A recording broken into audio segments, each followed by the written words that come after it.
Okay, so this is, of course, we're talking about evangelism, and our lesson takes us to the 10th lesson, which is special situations. So here's how it outlines. We've talked about all the things up through 1 through 9, but we're on number 10, special situations, and then we'll talk about excuses, and then we have, of course, 3 lessons after this one. I have planned to go to a textual study on the book of Ezekiel later, and I have a class book for everybody. So we'll do some studies in the Old Testament, a textual study, a little different, change pace, and then we'll do something different after that. So at any rate, let's think about the special situations that we are going to face as we are evangelizing and as we visit individuals. So let's go down to that screen, which is number 10th one here. Let's see here. Okay, so there are a number of situations that are what we call special because they have, of course, special problems, special challenges. They are sometimes difficult situations to handle. So let's think about looking at the list here. What might you think are the most difficult ones to deal with if you're talking with people about Christ and about the church? What might be some of the ones that just jump out at you? Boy, that looks like that would be a tough one. There are, of course, several on the list that are that way. Number 6, I think, in my view, that's probably the most challenging, the indifferent. That is, people who are profane, that is, looking at this world and its earthly things and thinking like Esau did, that that's all they were interested in, a pot of stew instead of, or porridge instead of the blessings of God. And I think I think that also, the indifference, that's so challenging to overcome. What else? Yes, ma'am. Number 11, dealing with men.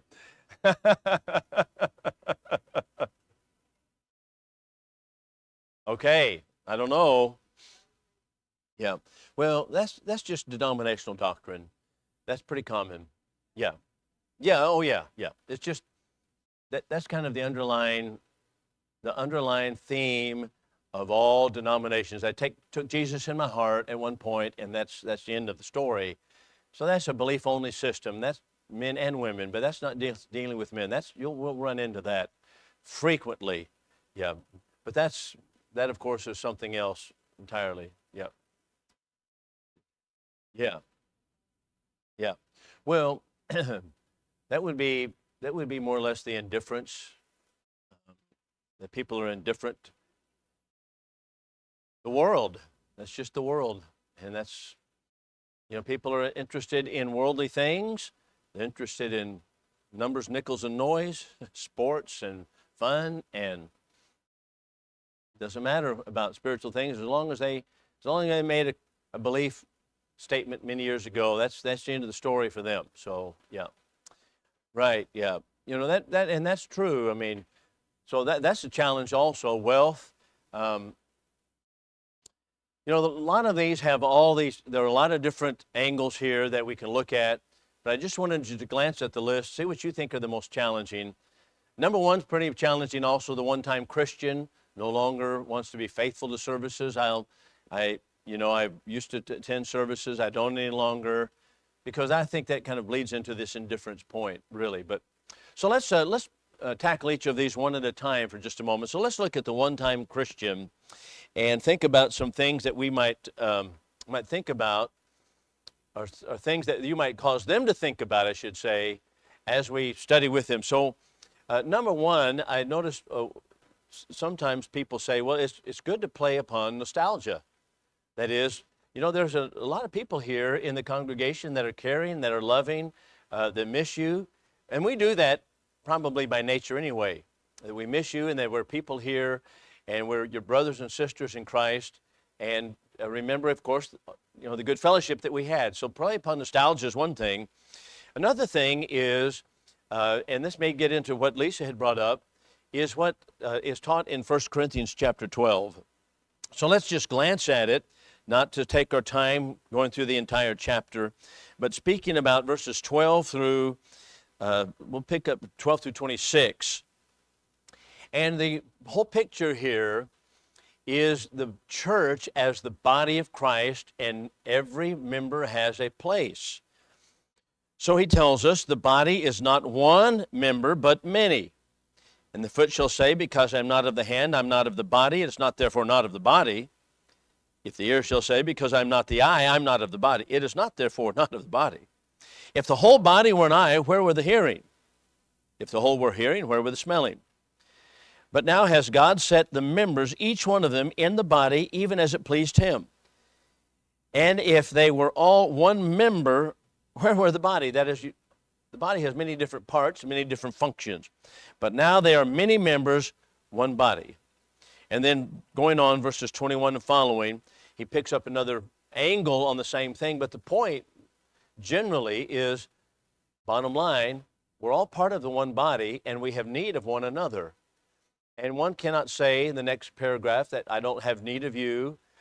The hand doesn't say to the foot, I don't need you. So the point is that all of us have a place in the body, but here's the important thing also, that God has placed everyone in the body for a particular function. And that function, of course, operates when we're together only and when we work together. But if people have this idea that we'll be isolated out here and we'll not do, well, someone turned on the big fans, didn't they? and we'll not have to. They have the idea that we don't need one another. We'll be just on this island alone. Then, that of course goes against what we have in 1 Corinthians chapter 12, which shows that the body has many members. We all need one another, and we all function together. And that's the main point here. So that's one thing to bring up. Here's something else. And I don't think that I would hesitate to use this passage, and that's Hebrews chapter 10, verses 24 and 25. And you're familiar with that text very, very much so. And that is, of course, that we're not to forsake the assembling of ourselves together, so much more as to see the day, and I take it that's referring to the day of persecution that they're referring to, as the day draws near. Well, but we're not to forsake the assembling of ourselves together. And it's important that Christians recognize that. Here's a one-time Christian, not faithful any longer, but if we're going to be faithful to Christ, goes back to what Lisa had pointed out also, we're not to forsake the assembling of ourselves together. That's pretty straightforward talk right there, isn't it? And I am really amazed that so many people will just bypass such a simple command and opt for, well, I'm on my own, and I'll be an island out here, and no one's can be the wiser, and I'll be fine. So,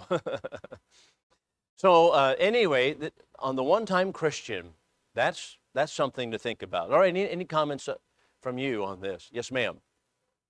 And those kind of things you might ask, like, what passage do you have in mind when you speak about receiving Jesus in your heart? What passage do you have in mind on that one? No, I know. So, but maybe they should catch them up a little bit short. Not everyone who says unto me, Lord, Lord. Yeah, yeah. That's another passage to remind ourselves of, and them also. Yes, ma'am? Yeah. Well, feelings can be deceptive, and that's what we need to realize. But I think what it gets down to when people say those kinds of things, they don't want to participate as Christ asked them to participate. That's my general gut feeling on most of that. They don't want to do that. They don't want to be faithful to a congregation. That's right. You don't have to turn them all the way off or anything. People may need them. Yeah. Well, people rely upon emotions so much, but your emotions can mislead you. So that's one area, the one-time Christian, and that kind of gets into that indifference also. But it is extremely challenging. So you might think about the body functioning together, 1 Corinthians chapter 12, as well as the commands of not forsaking yourselves together, for assembling of yourselves together. So those are two things you might think about. Let's talk about number two, and that is the liquor. And it could be, of course, nowadays, not only liquor, but just drug problem. A lot of homes that you go into, a lot of people that you talk to have this underlying problem in their family, and a lot of times with themselves. And so, so how do we handle those problems when we discover it? Well, I think this is my opinion on it. I don't think that it's good to be judgmental on it and say, hey, this is, you need to stay away from it. There's a time and place for that, but trying to win people to Christ when they are in the throes of drugs or liquor, that's really not the time for that. They are pretty ashamed of themselves normally. People who are addicted to alcohol are pretty ashamed of themselves normally. And so I don't know that it does any good on that direction, but what can we do? So how would you direct them for help? Right. You know what? I think that's wise. That's the direction I'd like to go myself with it. That is, there's help for people who are in these situations. We can help you, and you need to get some kind of counseling, some kind of assistance and because if you do go cold turkey, some of those drugs, then that's very serious. Now, I have a good friend who is been an alcoholic, and but he goes to Alcoholics Anonymous. I'm not always certain about that particular organization, but he did finally get off of all of that. But he was on more than alcohol; he was on a lot of other things too. And so he's been in all the rehab centers in the country, seemingly in the West or in the Midwest. He just tells about being in one, then the other, then another, and another, and all the things that happened. And it's just the wildest stories I've ever imagined in these rehab centers. But he did finally was able to conquer it, and he's clean now. But he's always around people who participate, and that's very challenging because he's always around people, and some of them are his relatives close to him, and they're participating and drinking alcoholic beverages and smoking marijuana, whatever it may be. And it's like, well, how do you do all that? That's very, very difficult. So I do think that the way to go is to direct them to get some help first of all, and not to shame them for it. There's a time for that, and there's a place for that. The Bible teaches wine is a mocker, strong drink is a brawler. He that errs thereby is not wise. And Paul shows us, or rather Solomon shows us in Proverbs 23, the unwisdom of being addicted to alcohol and drugs and anything that takes your mind off of those things. It tells us all about it. And it shows us these things are addictive and why we need to avoid them. So that's important for us to think about. So on those particulars, that's how I handle those situations, and I try to direct them in the way they need to go and try to find some help with them. You might have some other ideas on that. I don't think it's always off base to say, the Bible warns us about this, and the Bible warns us about it from the beginning of Genesis all the way through the Bible. We're warned about alcohol. Matter of fact, the first two times that we find alcohol utilized in the Old Testament, Genesis, it's always connected with sin, and it's always been that way. It's always had that connection. And therefore, wine becomes a symbol of sin itself. And that's how Solomon portrays it in the book of Proverbs. Sin becomes a portrayal of sin, just as he does sexual addictions, or sex becomes also a picture of sin generally. So alcohol becomes a picture of sin generally because it draws you in and hooks you in. And that's what he uses. So it's kind of hard for me to say, well, it's all right to take a little drink here and there, because it's utilized in the Bible as a picture of sin's addiction. Yes, sir. That's right. It is very, very difficult. And it's especially difficult if it's in your house. So that is one big challenge. People in drugs, alcohol. And when you come across that, I think the important point is to direct them where they can get help and to be a little bit empathetic with them. I've seen people just so wrapped up in it, it's just they can't escape it. It's just a sad, sad sight. Yes, sir. Yeah, and of course it does. It leads to problems in many different areas. And so it is good to point them in the right direction. Try to get them help. Try to assist them a little bit. Nothing wrong with pointing out a passage what the Bible teaches on it, but I'd be careful about scolding for that kind of thing. Yes, ma'am. Well, if you didn't hear Cindy in the back, she pointed out that she had a friend that was drank alcohol. I guess functional alcoholic. But people become so addicted, they're functional alcoholics, and they begin in the morning and they They keep it in the system all the way through, and they participate, and they actually can work that way. If they get off of it, just like Landon was saying, if cold turkey, then they crash. And but he stayed all the way through until she pointed out he's come to the end of the life, and then he was a little bit frightened about it because of his addiction there, and now he's going to go face God. So those are some challenges, and that's something I think we're all going to face as we try to evangelize, and even in our families. That's going to be something we'll have to face. So here's number 3, and that is the religiously divided home. And by the way, before we leave this one, there's a passage I want to notice, and that is Philippians 4:13. I can do all things through Christ who strengthens me. That passage is not directed to people who are addicted to anything, but I think the principle applies.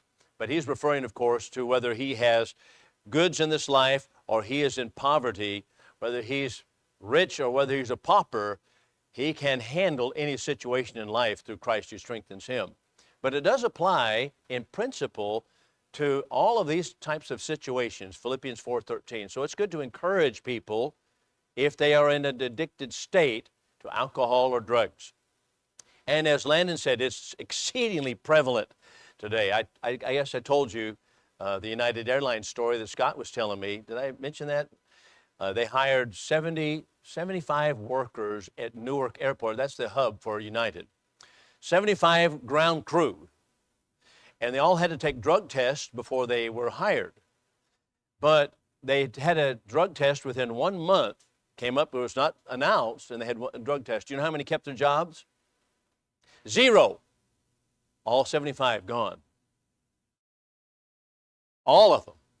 It is pretty prevalent, just as Landon said. So that's not simply alcohol. That's usually marijuana. So it's very, very prevalent. All right, so number 3, let's look at the religiously divided home.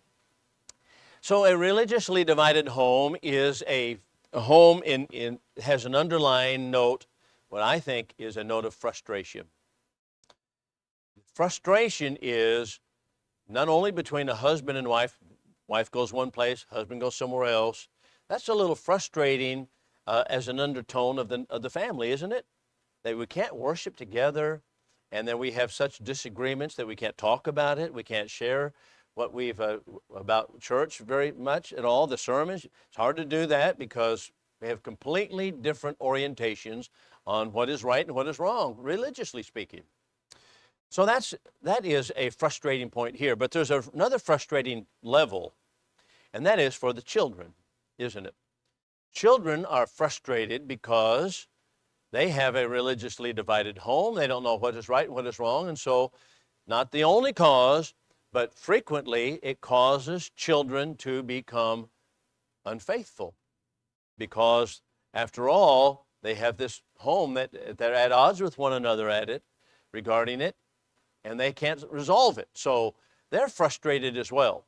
So what are we to do in those kinds of situations? How are we to handle a religiously divided home? And that's what's going to be probably many, many times religiously divided. How did they get married in the first place? You know the answer to that. People so that would be an exception to the rule, but many times Christian young people marry non-Christians, and that becomes a religiously divided home, even if they're not a Christian. Now, here's what I've discovered. Not addressing that scenario right there, but here's what I've discovered. A lot of times a Christian will marry a non-Christian, and the non-Christian, he may say, well, he doesn't care about religious things, or he doesn't care, and if she goes and worships with the churches of Christ, that's fine, because he doesn't go anywhere. But now what happens? Well, money, okay, she starts giving contributions to the church. That's one problem, because now he's going to say, or she may, if she's the non-Christian, why are you giving so much money? Because that's not about simply attending. That's actually a life. And then, but there's something else too, and that is children. Now all of a sudden you have a child. Now what happens? Well, that's right. My parents were raised Lutheran. What does that mean? Infant baptism. What are we going to do? Infant baptism. Well, I thought you were not interested in going to church. I thought you were not interested in religion. Well, now they're interested. Now they want to baptize the baby. Now what are you going to do? Well, see, so even though there's non-interest and they think, well, I can convert them and so forth, and then they'll go to church and they're irreligious, they have some religious orientation somewhere. Frequently they do. It might be Catholic, as Lisa talked about growing up in the Catholic Church. It might be Lutheran, Methodists, any of those. And when you have children, it's going to be okay. And even the Baptist Church. Well, now I want to take my son to my mother's church down the road. Well, now we're going to have challenges, aren't we? And that is just so frequent anymore. Yes, sir. They're going to have some decisions to make, and it's going to be a strain. That's right, and that's at that point. So, yeah, I've sympathized with that because we have it all over the family. I mean, that kind of stuff. Yeah, it happened. Well, so here's something. So what do we do in situations like these? Well, it's important, I think, number one, to emphasize the unity in the home, to emphasize that they be on the same page, so to speak, religiously speaking, for the children's sake, if nothing else, and to be participatory.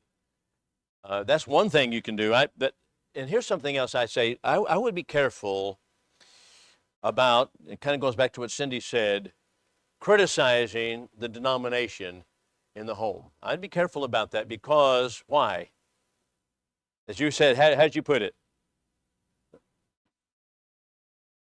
Oh, well, you were talking about alcohol, but it actually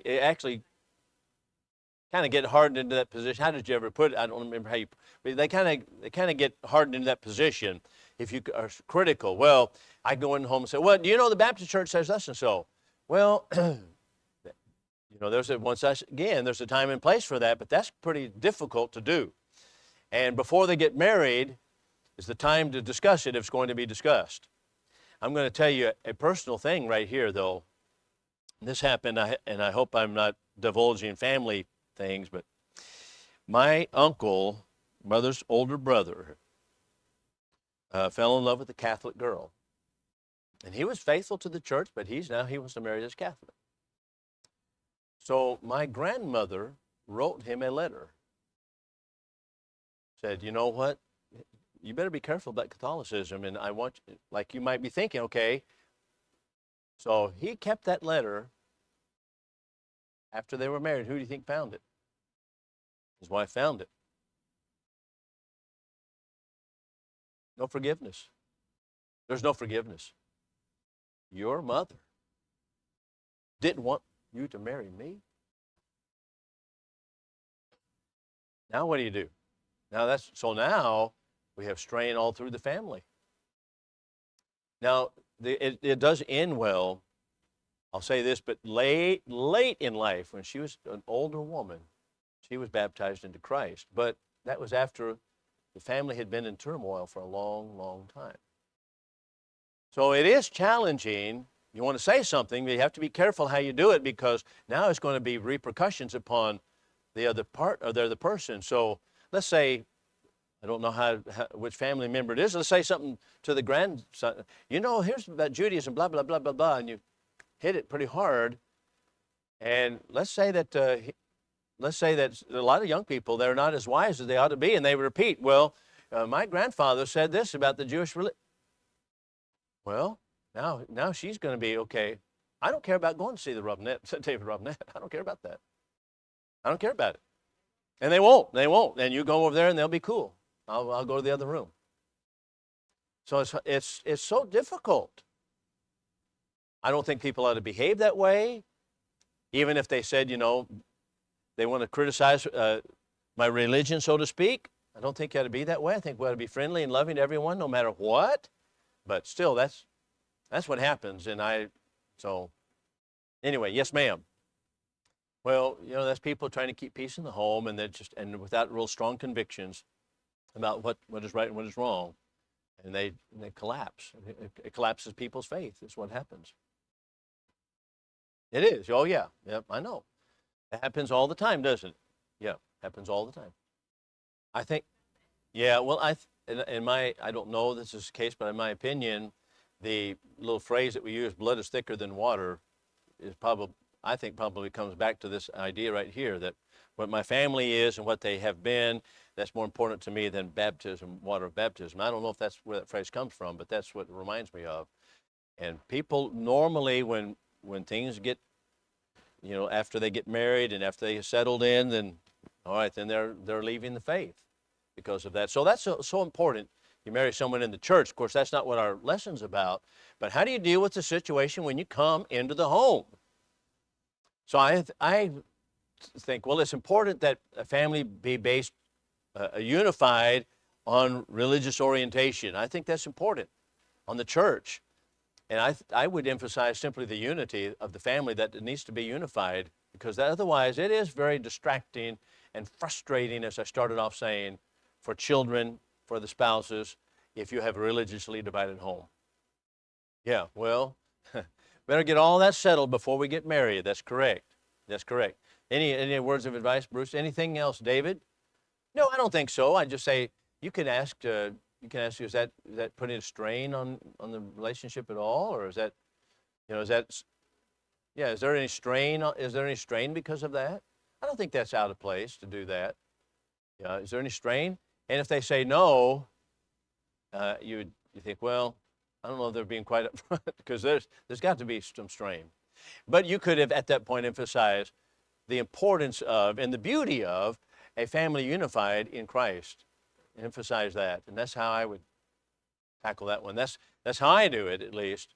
But I think it's a very challenging thing. Anything, Sue, on that one? Any questions on that? Everybody here probably has that kind of situation somewhere in the family, in the extended family, and how you handle that. That's very important.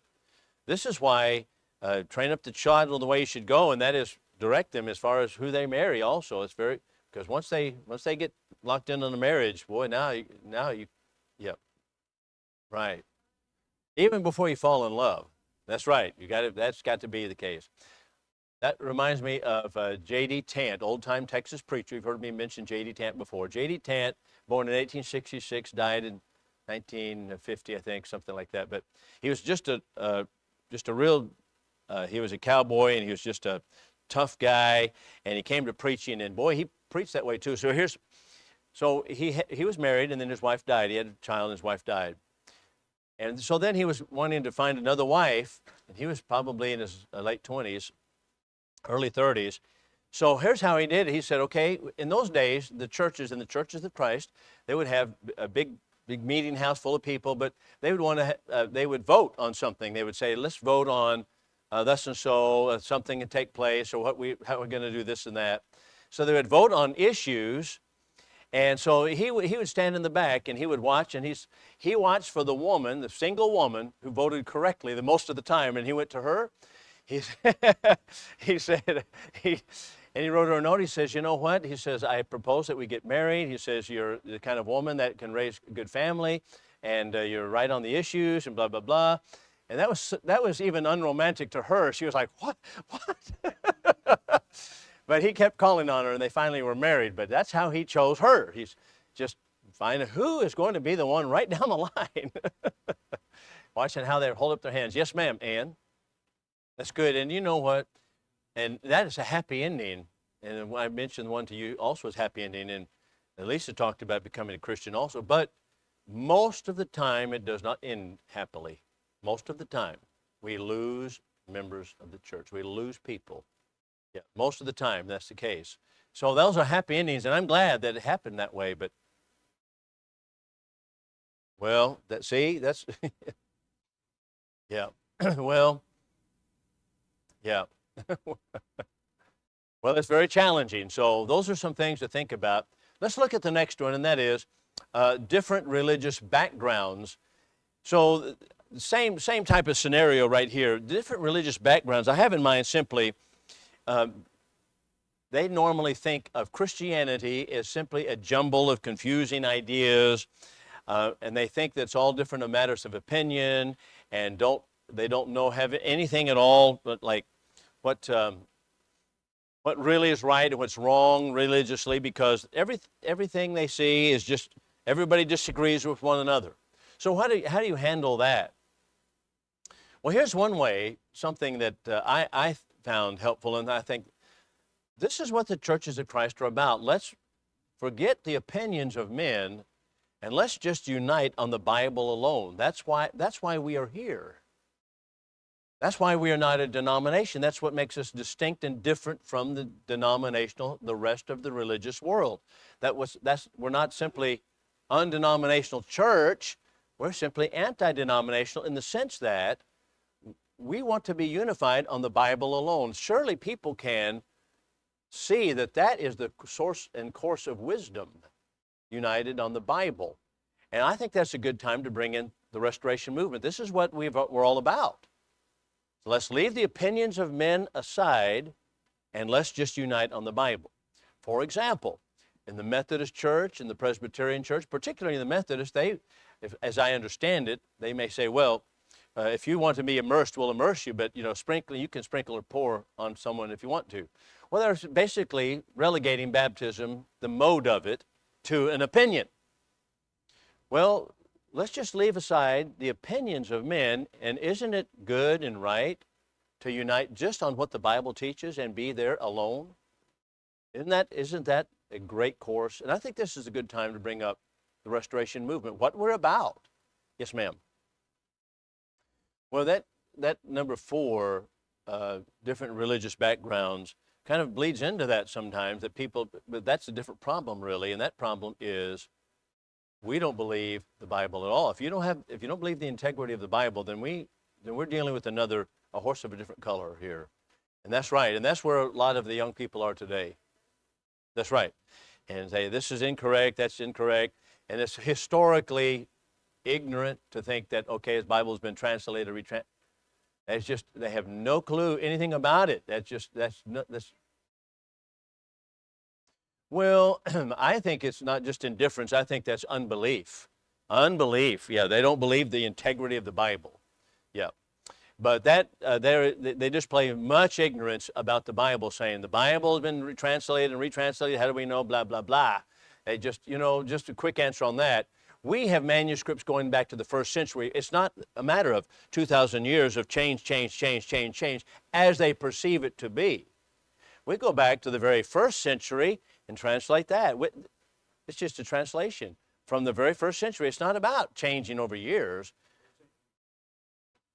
I'm talking about AD, but that's true too. They're BC manuscript. But speaking about the Old Testament, we're talking about BC. That's right. Yeah. So anyway, all right. Anything else to mention as we conclude? We've been over just a few minutes. That's okay. Thank you for your participation.